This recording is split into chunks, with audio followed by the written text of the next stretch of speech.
अस्सलाम वालेकुम नाज़रीन, मैं हूं रज़ा मंजूर। आपको वेलकम करते हैं आप और कारोबार ऑन बिजनेस प्लस। नाज़रीन, आज थोड़ा सा डिस्कस करेंगे इंडिविजुअल इन्वेस्टर को कि कौन सी ऐसी जगह हैं जहां इंडिविजुअल इन्वेस्टर अपनी थोड़ी बहुत सेविंग इन्वेस्ट कर सकता है और थोड़ा सा उससे रिटर्न हासिल कर सकता है। स्टॉक एक्सचेंज की बात करेंगे, थोड़ी सी कमोडिटीज के ऊपर भी बात करेंगे, ओवरऑल इकोनॉमिक सिचुएशन पाकिस्तान की इस वक्त क्या है उसको भी जरूर डिस्कस करेंगे इस प्रोग्राम में। आज हमने एज ए गेस्ट मधु किया है Khurram Shahzad, head of research invest capital market. Thank you for joining us sir. Shahzad साहब, किस तरह देखते हैं इस वक्त इकोनॉमिक सिचुएशन जो पाकिस्तान में, ओवरऑल इकोनॉमिक कंडीशन, थोड़ा सा कमोडिटी और स्टॉक एक्सचेंज को भी डिस्कस करेंगे, लेकिन ओवरऑल अगर हम बात कर लें तो किस तरीके का आप इस वक्त देखते हैं एनवायरनमेंट?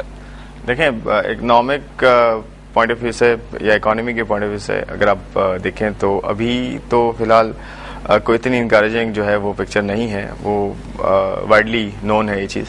और इसमें मेन इश्यूज जो हैं वो सबसे पहले आपके पास पावर क्राइसिस है और उसके बाद फिर आपके पास इंपोर्ट्स हैं बहुत ज़्यादा, ऑयल बेस्ड बेसिकली इंपोर्ट्स बहुत ज़्यादा हैं इसी की वजह से, पावर क्राइसिस होने की वजह से।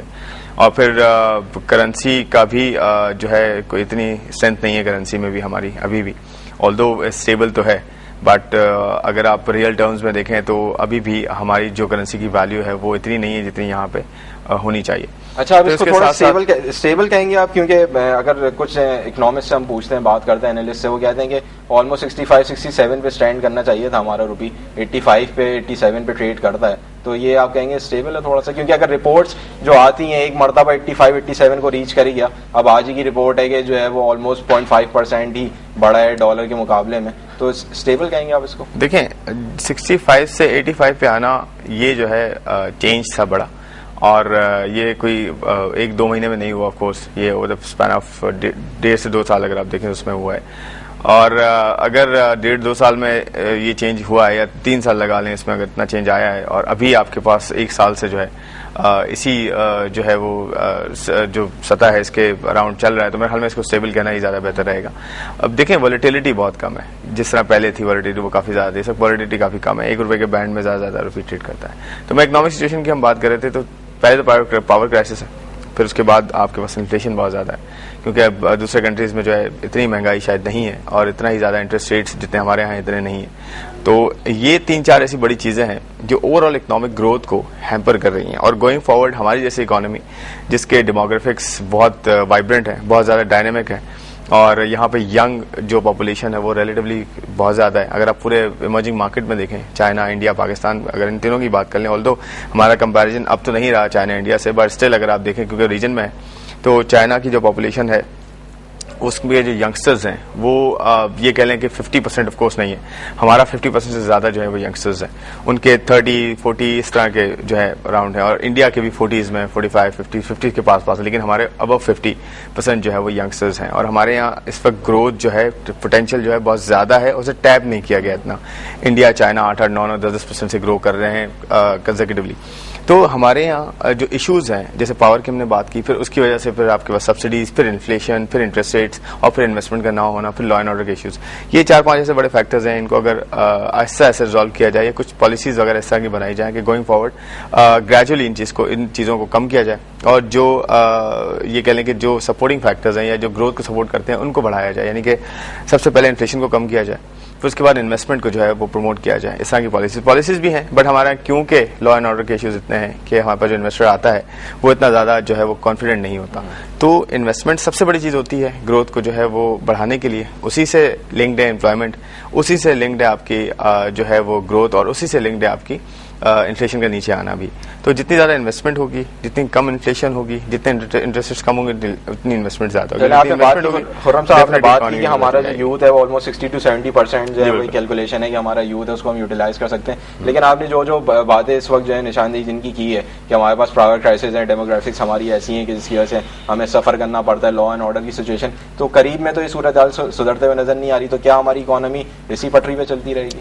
देखिए, इस पटरी पर चलना भी डिपेंडेंट है कि हम किस तरह से डिसीजन लेते हैं एज पॉलिसी मेकर्स, जो जिनको अल्लाह ताला ने इख्तियार दिया है कि जी पॉलिसीज आप बनाएं, विजन जो है अपना एक बनाएं, और इस इकोनॉमी को, मैं यही आपसे कह रहा हूँ कि पॉलिसीज बना के इम्प्लीमेंट करना उसका सबसे बड़ी जो है वो चीज़ होती है कि अगर इम्प्लीमेंट ना की जाए कोई चीज़, पॉलिसी कुछ बना के, प्लानिंग करके, तो मेरे ख्याल में वो किसी काम की चीज़ नहीं है। तो प्लानिंग है अपनी जगह पे, बट उसकी इम्प्लीमेंटेशन जो है वैसी नहीं है जिस तरह की होनी चाहिए। तो जो पहला स्टेप है वो आपका प्लानिंग है, जो कि ऑलमोस्ट हम हर साल करते हैं। बजट की आप बात कर लें, बजट में बहुत सारी चीज़ें अनाउंस की जाती हैं, बट ग्रेजुअली उन पर अमल या तो नहीं होता है, या फिर ये होता है कि वो चीज़ अचीव नहीं होती। वो क्यों अचीव नहीं होती, उसका हम जो है उसको रेक्टिफाई नहीं करते कि किस तरह से जो है वो अचीव होनी चाहिए थी और क्यों नहीं हुई।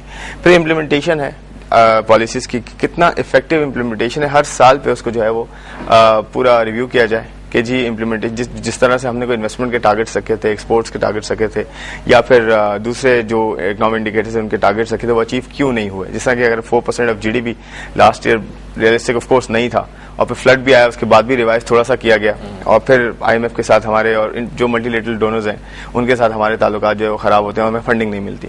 और फिर हम ज्यादातर ये करते हैं कि अपनी फंडिंग को बेस कर देते हैं इंटरनेशनल मार्केट्स पे कि जी हमें लोग आके देंगे पैसा और एड होगी। सब इस तरह की चीजों से अभी हमें छुटकारा पा लेना चाहिए। हमें सेल्फ रिलायंट होना चाहिए। किस तरह से, ठीक है हमें अपना बेल्ट टाइट करना है, बट इनिशियली हमें ये करना है कि हम अपनी रिसोर्सेज जो हमारे पास हैं उस पर रिलाई करना शुरू करें और बहुत ही ट्रांसपेरेंट मैनर में करना शुरू करें। अगर वाकई हम जो है सिंसियर हैं अपने कंट्री के साथ, अपनी इकोनॉमी के साथ, और लॉन्ग टर्म में दिखना चाहते हैं कि हमारी नस्लें जो है वो बेहतर हों और वाकई में जो है एक इकोनॉमिक पावर बन के निकले। जैसे चाइना है, वो इकोनॉमिक पावर अपने आप को डिक्लेयर नहीं करते, या आप वर्ल्ड पावर डिक्लेयर नहीं करते अपने आप को कि जी वो बहुत बड़े कंट्री है कुछ है, लेकिन वो इफेक्टिवली है क्योंकि उनके पास इतनी बड़ी इकोनॉमी हो चुकी है कि वो शायद अभी आने वाले सालों में बहुत जल्दी शायद अमेरिका को भी जो है वो टेक ओवर कर लेंगे। जापान थोड़ी सी बात कर लेते हैं कि आप हेड ऑफ रिसर्च हैं, जाहिर सी बात है जो फैक्टर्स आपने हाईलाइट किए हैं वो सारे जब भी आप अपनी रिसर्च को रिपोर्ट निकालते होंगे मंथली बेसिस या वीकली बेसिस पे, उसको आप जरूर सामने रखते होंगे अपने। कितने टारगेट्स पाकिस्तान ने मीट किए, कितने मिस कर दिए? देखिए मेरे ख्याल में तो कोई भी टारगेट जो है वो मीट नहीं किया है। और मीट देखिए टारगेट उस वक्त होते हैं जब रियलिस्टिक हो और अपने आप चादर देखकर जो है पैर फैलाएं, और ऐसा ना हो कि बिल्कुल ही अनरियलिस्टिक टारगेट्स रखें और फिर उसको पूरा करने के लिए आप जो है वो बहुत ज्यादा जिद्दोजहद करें और फिर भी आपके टारगेट्स पूरे ना हो। एक एग्जांपल आपके पास फिस्कल डेफिसिट की ही है। गवर्नमेंट पिछले 2 साल से जो है फिस्कल डेफिसिट का टारगेट एक रख रही है। आईएमएफ के साथ भी जो है वो जो है एग्रीमेंट्स होते हैं और फिर उसके बाद उनकी इम्प्लीमेंटेशन प्रॉपर्ली नहीं होती, तो उसके 2 नुकसानात होते हैं। एक तो ये कि हमारे टारगेट्स पूरे नहीं होते तो हमें उसका खसारा फर्दर हो जाता है, वो तो हमारे अपने लिए बुरा है ही। फिर हमारे जो इंटरनेशनल डोनर्स हैं या इंटरनेशनल हमारी जो भी कम्युनिटी है, इन्वेस्टमेंट कम्युनिटी है, उनके साथ हमारे जो है वो ताल्लुकात अच्छे नहीं होते, जो कि अभी तो आपको लग रहा है कि जी ठीक है हम समहाउ कर लेंगे और आप हमें नहीं चाहिए और फंडिंग कुछ भी है, लेकिन गोइंग फॉरवर्ड आपको ताल्लुकात इंटरनेशनल कम्युनिटी में बना के अच्छे रखने हैं, क्योंकि आपका इमेज, आपकी क्रेडिट रेटिंग, आपकी हर चीज जो है इन द कमिंग ईयर आप कैसा देखते हैं? क्योंकि हमने जो फिस्कल डेफिसिट का रेंज बैंड रखा है इन द कमिंग ईयर वो हमने 4.3 से 4.7 रखा है। आईएमएफ ने कहा है कि ये भी बहुत ज्यादा 4 जो है वो मेंटेन करें, और जो बहुत सारे इकोनॉमिस्ट है उन्होंने कहा अगर रियलिस्टिक व्यू लें तो 5.5 अचीव करना ही पाकिस्तान के लिए बहुत मुश्किल है। इन द कमिंग ईयर आप किस तरह देखते हैं?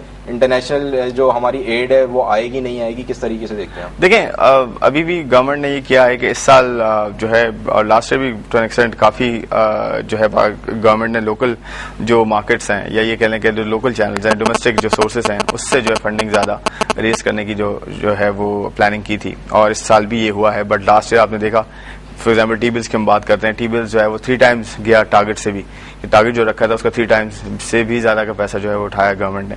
तो एक तो प्लानिंग तो हम करते हैं, उसकी इम्प्लीमेंटेशन कितनी ज्यादा होनी चाहिए उतनी ही जितनी की जरूरत है, वो अगर नहीं होती तो उसका नुकसान डेफिनेटली होते हैं। तो लोकली जो है इस मरतबा भी गवर्नमेंट ने प्लान किया 85% जो फंडिंग होगी फिस्कल डेफिसिट की वो लोकल होगी। उसके नुकसान बहुत ज्यादा हैं और आप झेलते भी आ रहे हैं पिछले 3-4 साल से, in the form of higher interest rates.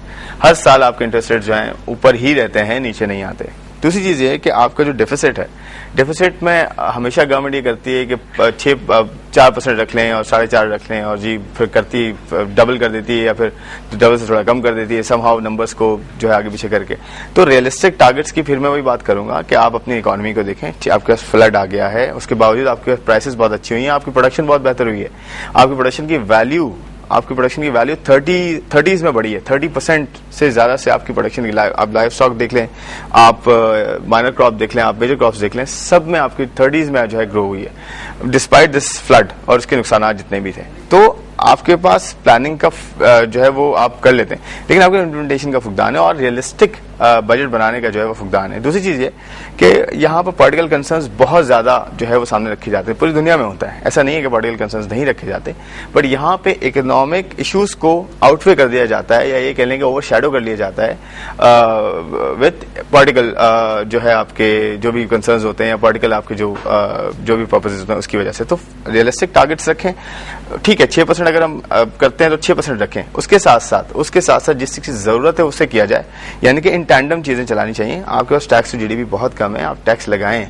और इंटेंशन जब तक नहीं होगी तो हमारी डिस्कशन का भी फायदा नहीं है, हम जो भी पॉइंट आउट करते रहें चीजें। 1.9 ट्रिलियन का ज्यादा रखा है फॉर 2011, वो आपके पास वैसे ही हो जाएगा, वो वैसे ही हो जाएगा, क्योंकि आपका इन्फ्लेशन आपके डबल रेट्स में चल रही है। 1588 भी देखते हैं कि अचीव होता है मुश्किल लग रहा है। 121 बिलियन रुपीज हम अभी भी शॉर्ट है, फिस्कल ईयर जो है वो आपका ऑलमोस्ट नहीं, वो इसमें जो पॉइंट है वो ये है कि इन्फ्लेशन की वजह से हो जाएगा, वो एक्चुअल कलेक्शन में इंप्रूवमेंट शायद ज्यादा। फिर हुकूमत ने एडिशनल टैक्सेस तो नहीं लगा। यही पॉइंट है कि आप जो एरियाज आपने आइडेंटिफाई किए हैं, जैसे आप 7 लाख लोगों की बात कर रहे थे बजट में, वज़ीर खाना साहब बात कर रहे थे, उससे कितना इम्प्लीमेंट किया जाता है और वाकई इंटेंशन है या नहीं है। और फिर एग्रीकल्चर सेक्टर की जैसे हमने अभी बात की कि जी 30s में जो है इजाफा हुआ है, इतनी ग्रोथ अगर आई है और वो अनटैक्सड है, टोटली अनटैक्सड एरिया है, तो क्यों ना उसको आप टैक्स करें। अच्छा, आप एग्रीकल्चर सेक्टर की आपने बात की, थोड़ा सा मैं इसको डिस्कस कर लेता हूँ। ऑलमोस्ट 51-52% हम कहते हैं हमारी एम्प्लॉयमेंट जो है वो एग्रीकल्चर सेक्टर से मुंसलिक है। कहा जाता है कि 4 सेक्टर्स अगर पंजाब के ले लें, एग्रीकल्चर सेक्टर्स अगर ले लें, सिर्फ 10 करोड़ का जो है वहां से इनकम टैक्स हमें जमा होता है। तो ये इस तरह के जो तनाजात हैं उनको जल्द से जल्द सॉल्व करने की जरूरत है। नहीं, मेरे ख्याल में 10 करोड़ की जो आपने बात की, ये तो बहुत अनरियलिस्टिक नंबर है, ऐसा नहीं है। आप देखें ना, आप ये देखें कि अगर 8 ट्रिलियन रुपीज की तकरीबन जो है जो प्रोडक्शन आई है, उसकी वैल्यू मैं आपको बता रहा हूँ 8-9 ट्रिलियन रुपीज की टोटल है। माइनर भी है उसमें मेजर भी है, और उसमें आपके लाइफ स्टॉक भी टू एक्सटेंट है। आपकी स्टेट बैंक की रिपोर्ट ही है अभी 2 दिन पहले की, तो उसमें अगर आप देखें तो आपके पास इतनी वैल्यू जब है, उस पर आप कितना 1% भी कर दें तो आपके पास अच्छा खासा अमाउंट जो जमा हो सकता है, या 1% या आप 10% चलें कर दें, आप वो 35 या 40 या उसमें ना रखें, या आप रिलेटिव टर्म्स में रख लें कि जितनी ज्यादा प्रोडक्शन देगा उसको स्लैब्स में कर दें। देखिए वेज हैं, सॉल्यूशंस हैं, और बहुत ही कहते हैं आपको कि बहुत ही सीधे सॉल्यूशंस हैं, कोई रॉकेट साइंस नहीं है कि जी बड़ा कॉम्प्लिकेशन है। हाँ, एक प्रॉब्लम मैं आपको बिल्कुल आपसे शेयर करूंगा कि आप इंटीरियर में अगर जाएंगे तो इंटीरियर में आपको वाकई में जो टैक्समैन होता है, जो टैक्स कलेक्टर होता है, या कोई भी आप उसे एक नाम दे दें, अगर वो टैक्स कलेक्ट करने जाता है तो उसके लिए बहुत रेजिस्टेंस है, उसे इतने आराम से कलेक्ट नहीं करने दिया जाता। शहरों में हो जाता है? जी, शहरों में आराम से हो सकता है, बट इंटीरियर में आप बिल्कुल सोच भी नहीं सकते। तो इस तरह की अगर जो चीजें हैं उसमें आपको एक फोर्स चाहिए, पूरी सिक्योरिटी आपको पूरी चाहिए। ये बहुत अच्छा स्टेप है, क्योंकि ये पहले होना चाहिए था, इम्प्लीमेंट होते बिल्कुल हो सकता है, क्योंकि इसमें कोई देर होनी नहीं चाहिए, इसमें कोई प्रोसीजरल इश्यूज नहीं हो सकते, क्योंकि आपके पास भी शनाख्ती कार्ड है, मेरे पास भी आईडी कार्ड है, आप कहीं से भी आप जो है आपको भी ट्रेस किया जा सकता है, मुझे भी किया जा सकता है। तो ये बहुत ही क्लियर और बहुत ही स्ट्रेट फॉरवर्ड जो है वो डिसीजन है, ये कर दिया जाए, इंप्लीमेंट कर दिया जाए। मेरे ख्याल में इम्प्लीमेंटेबल भी है, क्योंकि पहले जो एनटीएन का इशू था उसमें हैसल बहुत थी, आप जाके एनटीएन नंबर बनवाएं, फिर आप करें, फिर उसमें आपको प्रॉब्लम्स हो, फिर उसमें आपके बहुत सारे और भी इश्यूज होते हैं, आप समझते हैं। तो इसलिए ये जो ये आइडेंटिटी कार्ड वाला जो स्टेप है, ये बहुत इंकरेजिंग है और बहुत इजीली इम्प्लीमेंटेबल है। तो ये एक आम आदमी जो है उस पर जो है इजीली टैक्स पे कर सकता है, अगर विलिंगनेस हो तो। नाज़रीन, यहाँ पर एक ब्रेक लेंगे और ब्रेक से जब वापस आएंगे, ये ऐसे डिस्कशंस हैं जो हम हर प्रोग्राम में ऑलमोस्ट सुनते ही रहते हैं कि हमारी इकोनॉमी को कौन कौन से मसले मसाइल जो है वो दरपेश है। जब वापस आएंगे ब्रेक से तो थोड़ा सा डिस्कस करेंगे स्टॉक मार्केट की परफॉर्मेंस को और कमोडिटीज को। So stay tuned to business plus.